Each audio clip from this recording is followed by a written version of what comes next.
Hey, it's Bradifer. We're doing another WoW TCG deck tech today, but we're doing raids again. So we've got a support totem Shaman who's Horde, or red.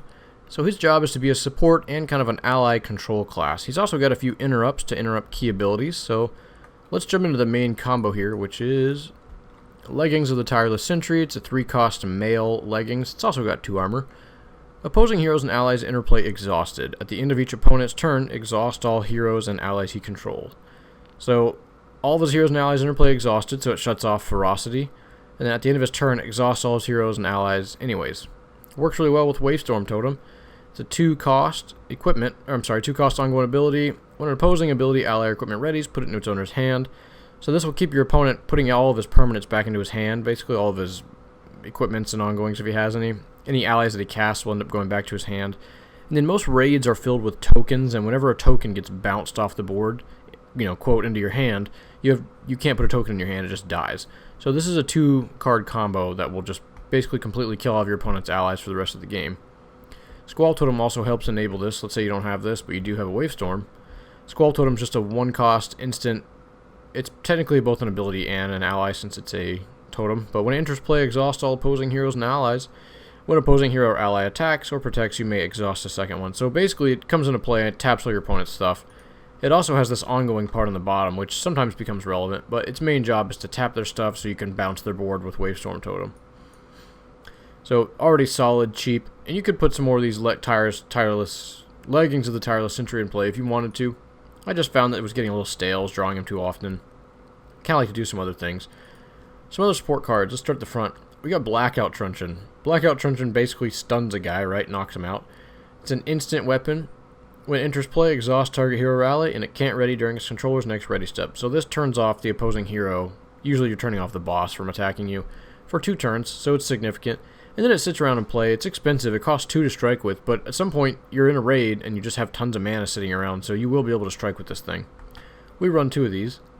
3 Chain Purges. It's a 2-cost instant ability. Target up to 3 abilities. Destroy the first, and then destroy the second if it costs less than the first, and then repeat that again. So you can destroy like a 3-cost and a 2-cost and a 1-cost ability at the same time.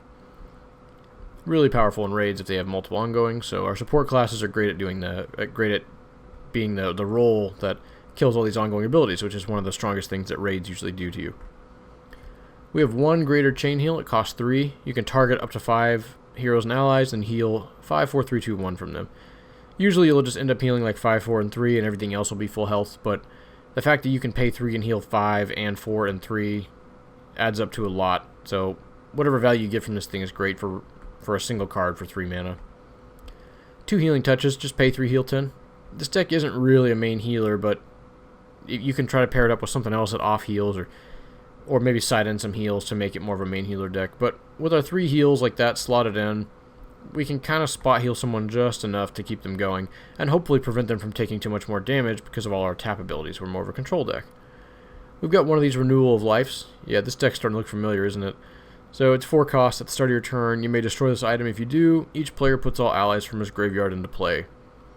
So it reses all the boss's allies back in play, but it also puts all yours and all your teammates' allies back into play. So it's pretty crazy what this thing does. For 4 mana, your opponent gets 1 turn to try and figure out how to not completely lose to it. Especially if you just put their stuff back in play, then tap all their stuff, or it just comes into play exhausted and then gets bounced anyways. So could be potentially super powerful. Moving on to the threats, this is probably my favorite Shaman card for raids. It's so fun. Searing Totem, 2-cost instant. At the start of each turn, Searing Totem deals 1 fire damage to target hero or ally. Since it works at each turn, it works on your turn, each of your teammates' turns, and on the raid boss's turn. This thing, you usually want to place yourself so you go right after the raid boss, and you'll untap and then just play this, and then during each of your friends' turns, you ping 1, 1, 1, 1, then the raid boss ping 1. So this thing probably deals between 3 to 4 damage every turn. It's just that good. And you can use it to single out everything. Like if there's 2 allies with 1 health, kill that one, put 2 damage on that one, and then go ahead and just shoot the rest of the opposing hero. It's really good. We only have 2 of it in this deck, and you can change the numbers a little bit. It is instant, so if you suspect your opponent's going to have an ally that's able to kill it, you can just save it in your hand, and then wait till your end of your opponent's turn and shoot it off. We've got 1 Fire Nova Totem. At the start of your turn, destroy a Fire Nova Totem and then deal 3 fire damage to all opposing heroes and allies. So the fact that it only does this stuff to opposing, it doesn't sweep your own boards and your teammates' boards, one of the reasons why it's in here. But sometimes you just don't need to sweep the board anymore. Like, yes, we're a control deck, we're doing a lot of damage to allies and controlling it, but having one Fire Nova Totem's fine. If we draw at the right time, we sweep the board, sweet. Otherwise, we maybe have a Searing Totem, which is kind of pinging off guys individually. So it does its job, and otherwise it's just a resource if you don't need it. For Morik, Ferocity 2/2 that draws a card for everyone. So he ends up being a 4 or an 8 or a 12 for 1 by the time your opponent gets rid of it. Those numbers alone make this card a solid slot in any Horde deck. 3 Xarantaurs, he's a 5-drop. Yeah, he has XX equal to every card added together in everyone's hands. So he's usually like a 15 or a 20, some huge stat. He also lets every player draw 2 cards a turn, including the boss. Same with this guy, the boss draws cards. So even though you and your team are getting a lot more out of this, your opponent, the guy playing the boss, oftentimes he's a human, and he's going to have a lot more fun if he gets to draw more cards too, even if you're interrupting them. 3 Legacy of the Hordes. You can bump this up to 4 if you want. It's a 6-cost ongoing ability. All friendly heroes and allies deal double damage, and then they take half damage rounded up. So it's probably just the strongest card in a raid. It's pretty ridiculous. You're going to start one-hitting every boss that comes into play. It'll die like in a round because of how much damage your team can do. And then your team, the healing stops becoming relevant when you've tapped their whole team over and over again, and you heal just a little bit, and then your team doesn't even really take any damage anyways. So this card's crazy good. 1 Grovemender Ash'lon. He's a 6-drop 3/6. He's got min 3. He also has when this ally heals damage, you may draw a card. He's slow and weak, but once he's in play, he has a lot of health, and he can start healing up the board or healing up somebody, and he gets to draw your extra cards. Great card. Utility. We have 4 Wind Shears. Choose one or both, interrupt target ability or exhaust target hero or ally. So this is usually just an interrupt, but sometimes if your opponent forgets to attack first, and he doesn't attack first, in fact all he does is start casting some sweet ability, you just interrupt that and tap his hero. So it's nice to have a reliable 2-cost interrupt. You're going to get some good things with this, and often you'll be grabbing like a board wipe, so your opponent just never gets to reset. 2 Windshear Totems. This is here because it's an interrupt. Instant, 3-cost, 0/1 air totem. When this card enters play, you may interrupt target ability. Then at the start of your turn, this card deals 1 nature damage to target hero or ally.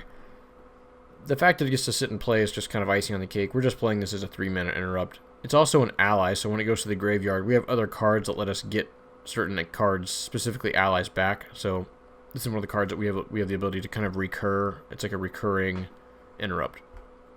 With 2 of these and 2 Wind Shears, that's 6 interrupts. And then 2 more Tremor Shocks. There's 2 more interrupts, so this gives us 8 main deck. 3-cost instant. Your hero deals 1 frost and 1 nature damage to a hero or ally. An ally dealt damage this way can't attack. If a hero is dealt damage this way, you may interrupt an ability. So it's basically pay 3 and either deal 2 damage to an ally and that can't attack, or 2 damage to a hero and interrupt their ability. So again, that's 8 main deck interrupts. Also, hey, some random damage, sure. Thunderstorm. This is also instant. Exhaust all opposing heroes and allies, and then you deal 1 nature damage to each of them. Ready a resource for each character dealt damage this way. So if you can hit 4 people, it will untap all your resources that you use to cast it. If you can hit more than 4, it's like a ritual. Basically, you gain mana from casting it. Again, this works well with our Wavestorm Totem, just bounce their stuff. Or if you just need to tap their team, deal a little bit of damage, you can untap, maybe draw some cards. You can do this on your opponent's turn. So he swings, and you just, in response to your declaring an attack, Thunderstorm their board, tap everything, untap, maybe draw some cards, or just hold open a counter spell. You truly are a control deck. Because we have 4 Squall Totems, 2 Thunderstorms, so that's 6 ways to tap their board, and then 3 more Eye of the Storm, so that's 9 ways that we have that we might be able to tap their board. Plus 2 more Blackout Truncheons, that's like 11 ways to do that effect, so you get the deal, we're getting there. Hey, plus 4 more from Wind Shear, if you count that one. 2 Ancestral Recovery, it's a 3-drop, put up to 2 target allies from your graveyard into your hand. So this is like a weird draw to. It only draws allies, and it only draws them from your graveyard, but specifically lets us draw totems, because those are allies. We can draw, if there's like 2 of the same totem, we can even draw 2 of the same if we want. It lets Fire Nova, which it always kills itself, always comes back. It gives you a lot of flexibility there. As a 2-of, you won't be sick to see it. Just be like, oh sure, it'll grab back my dead Morik and maybe a totem, or just grab a couple totems. Pretty cool little card. Totemic Recovery, it's a 4-cost. Put an air, earth, fire, and a water totem from your graveyard into play. This thing's real bad sometimes, but sometimes it's also awesome. It's like a 4-cost draw and play up to 3 or 4 cards from your graveyard. We have air here. We've got water. We've got fire. We don't have any earth totems because most of those are kind of doo-doo, so we don't play that. But we do have the ability to 2 or 3 for 1 off this 1 card, but the tempo we get from putting them into play is where it's significant. Because we can't really save the Squall Totem, it just puts it right into play. But at least you can just put a Squall Totem into play, tap their board, put the Wavestorm Totem into play, and then maybe put a Searing Totem into play, and that's really powerful for a 4-drop play. It's a 1-of, so hey, whenever it's bad, just resource it or do something else with it. That's the beauty of this game. Astral Recall. Just another 1-of. It's super slow but great. Remove this ability from the game. Put up to 1 ability, ally, and an equipment from your graveyard into your hand. Probably not going to hit equipment that often, but it's at least a solid draw 2. And you can get an ability. You can get double totems with it because totems count as an ability and an ally. So you could just grab like 1 Squall Totem as the ability, 1 Wavestorm Totem as the ally. So it's very selective about what we get to grab. We could also grab back heals or ongoing removal or some interrupt, or well, at least 1 interrupt if we need. And this thing, the fact that it's an ally means we can grab it and then another copy of itself, or we could grab Wind Shear as the ally and then, well, the other Wind Shear as the ability. It's called Windshear Totem. It's a confusing name. So that's our utility. It's most of our draw there. Resources.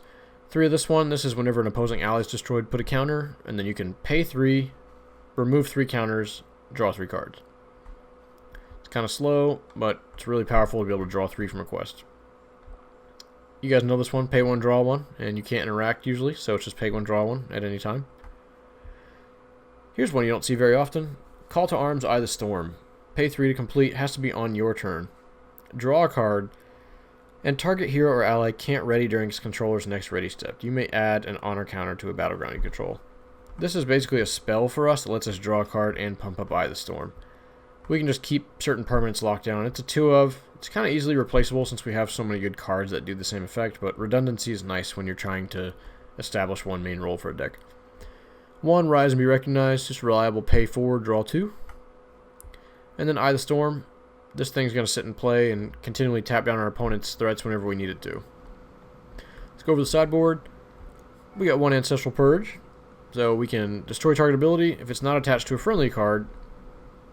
Well, yes, destroy target ability that's not attached to a friendly card. Got it.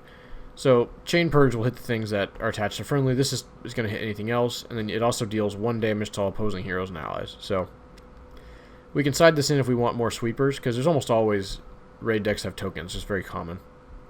1 more Chain Purge for all the ongoing abilities. 2 more Wind Shears. It's nice to have extra interrupts. And 2 more Tremor Shocks, because it's nice to have extra interrupts. And then an Earth Shock. It's another interrupt. It just deals 4. It's a little different. We also ran out of these. Like we're maxed out on these, so we can slot in up to 5 more interrupts if we need to fulfill that role. 1 more Renewal of Life. Another Healing Touch. And 1 more Zalan Ragewind. Actually, he's the only one. They don't have any. So this is like our equipment removal if we don't have one in any other format. I don't think Shamans really have much equipment removal, so this is kind of like our 1-of chance to get that. This is the Support Totem Shaman. I hope you give it a try. It's got the same core allies, the same core group of allies here. You can kind of see my deck building might get a little stale, but these are just the strongest, so I try to include the strongest when I can.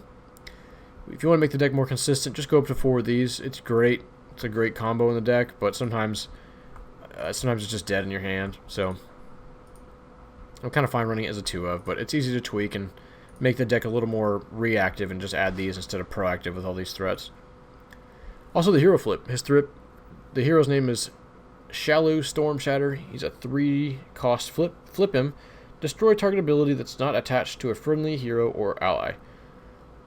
So it's just a reliable purge, basically. It doesn't hit anything attached to friendlies, but you've got 3 Chain Purges to hit those. So this is a nice, reliable way that you never have to worry about if it's on your hero or not. You just destroy whatever they have in play. It's a fun deck. Hope you enjoy it.